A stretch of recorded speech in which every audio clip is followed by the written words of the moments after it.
Hello guys, and welcome back again to another amazing episode, and this is the Diaspora Transition episode where we interview people who decided to leave the diaspora and move back here on the continent. Today we have someone very special. She goes by the name Lala. She'll describe and explain to you who she is, where she came from. So without further ado, Lala, welcome on the show. Hi, welcome. Thank you for having me. I'm originally from Kingston, Jamaica, and I moved to America when I was 9 years old. So I've lived in Atlanta, New York. I moved here from New York. I moved to Africa from New York, but I've moved to Rwanda, then Tanzania, then Kenya, then Uganda, and then now here. I'm here in Ghana. But Ghana was my first choice. Let's go back to the beginning of your story, right? You, Jamaica. Why did you decide to leave Jamaica to the U.S. at the age of 9 years? Why? Yes. When my parents went to America, they went for opportunity in 1996. So that was during the Olympics was going on in Atlanta, Georgia. So they went there to open up a childcare business, and it was very successful. So we just basically went there for opportunity. So it was your parents who moved there with you, right? Yes. Now, growing up in the States, how was it like growing up as a young female moving from Jamaica to the States? What were some of the things that you experienced growing up there? I just had to basically like merge with the American people. So they picked on my accent. Now I no longer have an accent really because they just was like, you're not talking the right way, you're not, and then I also experienced a lot of, teasing because I wasn't wearing a lot of name brand clothes.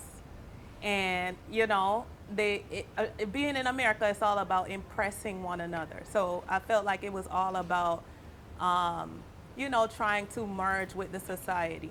And it was difficult, but that's what I'm going through here in Africa now. So at what year did you decide to, did Africa come into the picture? In 2018, I decided to visit Ghana because people just kept talking about it, and I didn't know I didn't even know Ghana existed. When they said Ghana, I thought they were saying Guyana.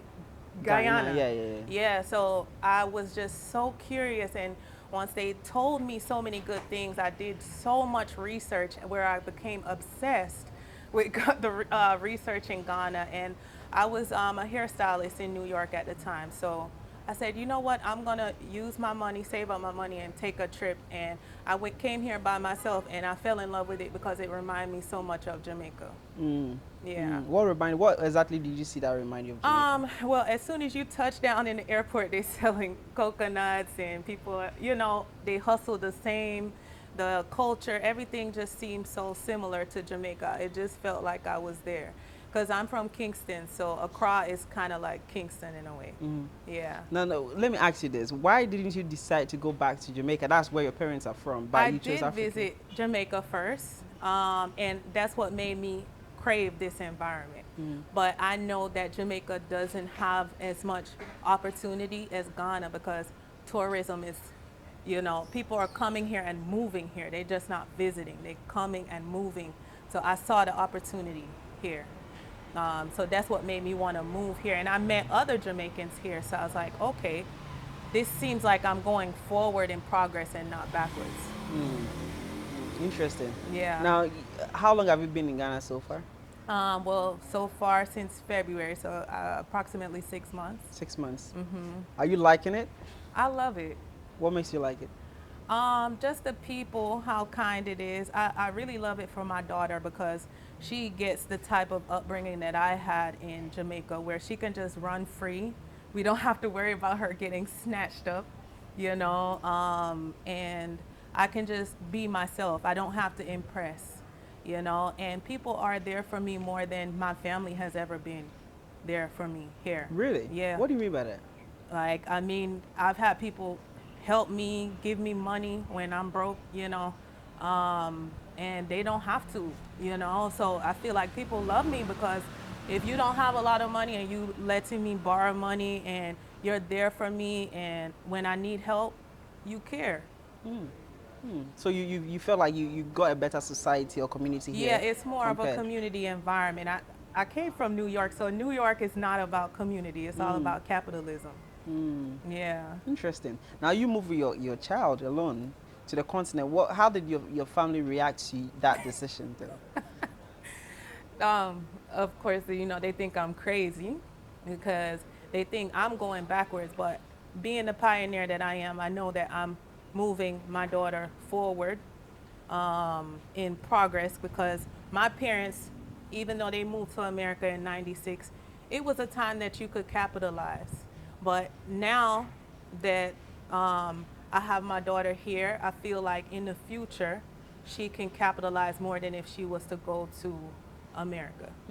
But I think a Ghanaian hearing you say this will not kind of click because we look at America as the land of opportunities where people want to take their children to give them better opportunities, right? Better future. But you saying you want to give that to your children on the continent of Africa. Explain that to the Well, well, it's all about how you picture opportunity because my parents died from cancer.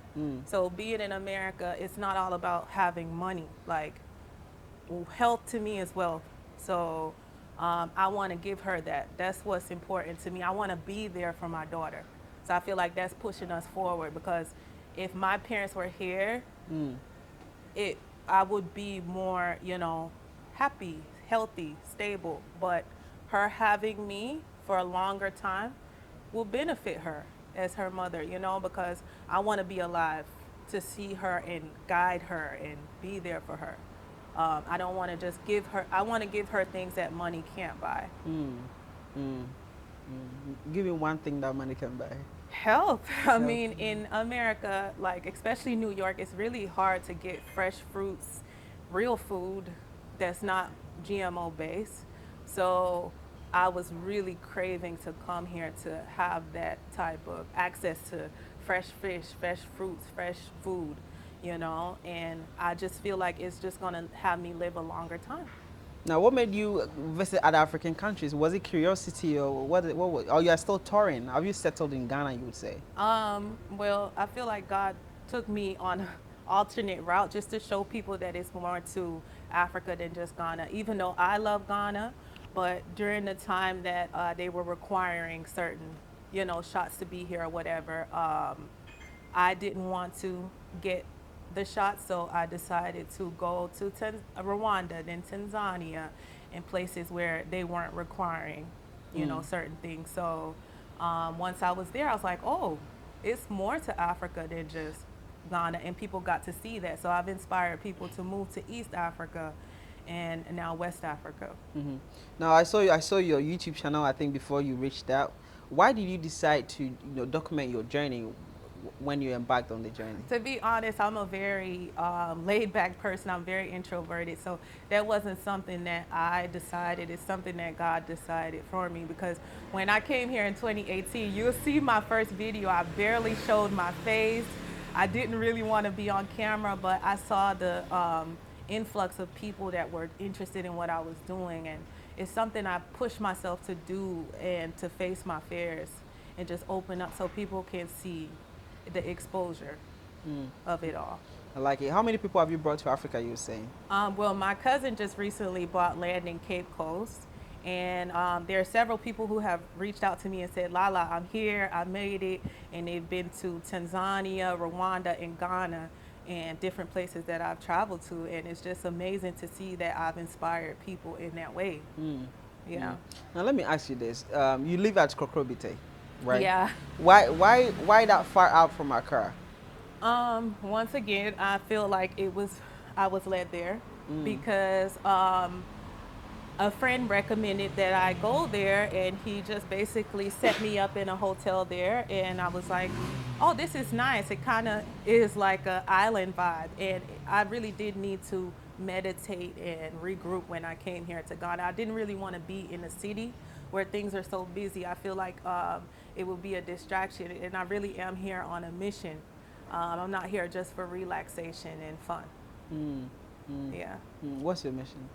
To guide people out of whatever bondage they're facing in America. I know that there's so many people like me who's looking for an escape, and I feel like I'm relatable. I feel like my story is relatable to many Black Americans and Caribbean people who are looking to looking for an escape out of America. Hmm. Now I want to know, you had friends back in New York, right? Yeah. What did they say when you told them? I know your parents might say something different than your friends. What did they say? Um, they were my friends. Actually, my I don't have like a lot of friends. It's more so associates. So they didn't really say anything negative. It's just like, okay, if that's your choice, then that's your choice. You know, I can't judge you, but they're not like very supportive of my vision. So I can't call them to help me if anything goes wrong, or, you know. But What do you think that is, though? yeah. So I think, Associate, you'd call them. yeah, it's because they have painted of Africa to be a place of poverty, and they don't get to see the true vision. So I've actually changed a lot of people's outlook on Africa since I've been here, because they get to see the whole vision, me documenting my whole journey. So actually, people have reached out to me that I would never expect to even be curious about Africa, to now inquire about where can I go, what can I do, and asking me about, being consulted by me, Mm. so it's pretty cool. I mean, you are down here. It's been 6 months. Have you identified opportunities or anything like that so far? No, not yet. I'm a mother, so between YouTube, this, and teaching English online, I don't have a lot of time, but I am looking for opportunity here. Mm. I'm trying to scope out opportunity, because I've been an entrepreneur for 10 years, but in Africa, it's a different environment. So I'm trying to study the environment and see where the gaps where I can fill in, Mm. the gaps, and make opportunity for myself. I want you to send a message to your associates or your friends and family back in the States. After you've seen what you've seen on the continent of Africa, what would you say to people who are very ignorant about Africa? Well, I get all type of ignorant comments all the time. Like I said, I teach English, and my students, they question me about it all the time, and they say, "Oh, I thought Africa was all like safari and poverty," and I'm like, "No," and I have to, just expose them to the truth. And a lot of people don't want the truth; they just want their truth to be the truth. So with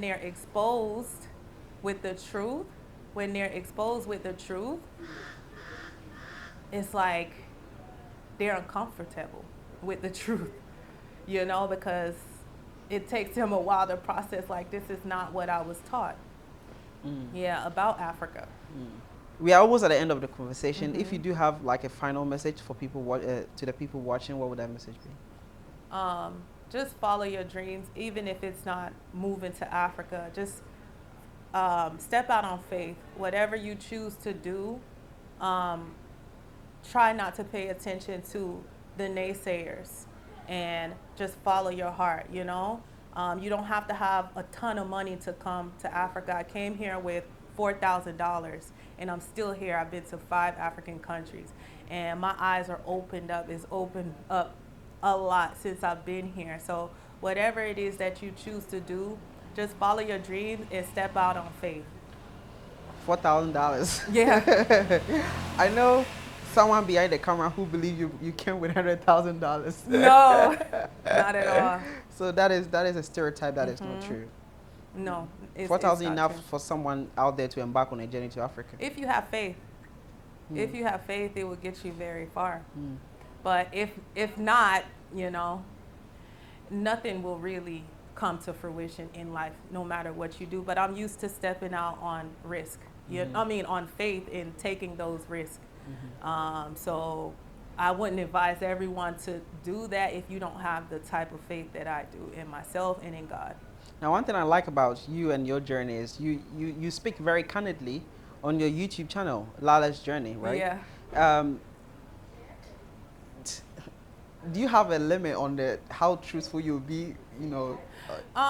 As long as it's not the truth. If it's not the truth, I won't speak on it, because I'm not here for popularity. I'm really here to lead people to Africa. But a lot of people are confused about what is actually there. So if it's something that's a culture shock to them or whatever, I just want to mentally prepare people of what you're going to get that is in Africa that is completely different than what you will face in the West.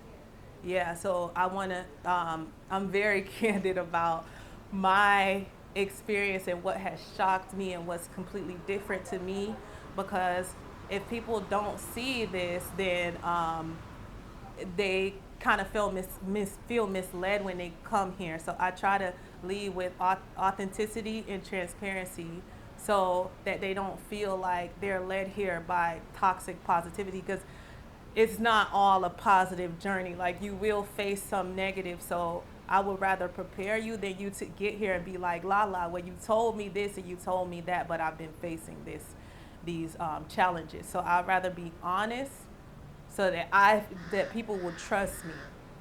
Yeah. Now, being a single woman in Africa, now you know where this is going. Have you tried dating in Ghana before? I have had a lot of people like approach me, but I don't feel like it's worth it to me if we don't have the same vision. So if you don't have the same vision as me, I don't see how it will work, because that's all I talk about is Africa and Pan-Africanism. So yeah, so the only African men that I have connected with in my life is the ones that are well-traveled, that have traveled around, because when you travel, your mentality changes.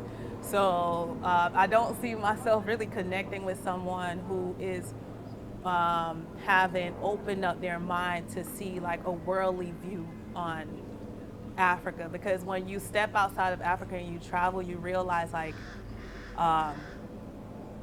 Africa is really worth more than what I thought it was.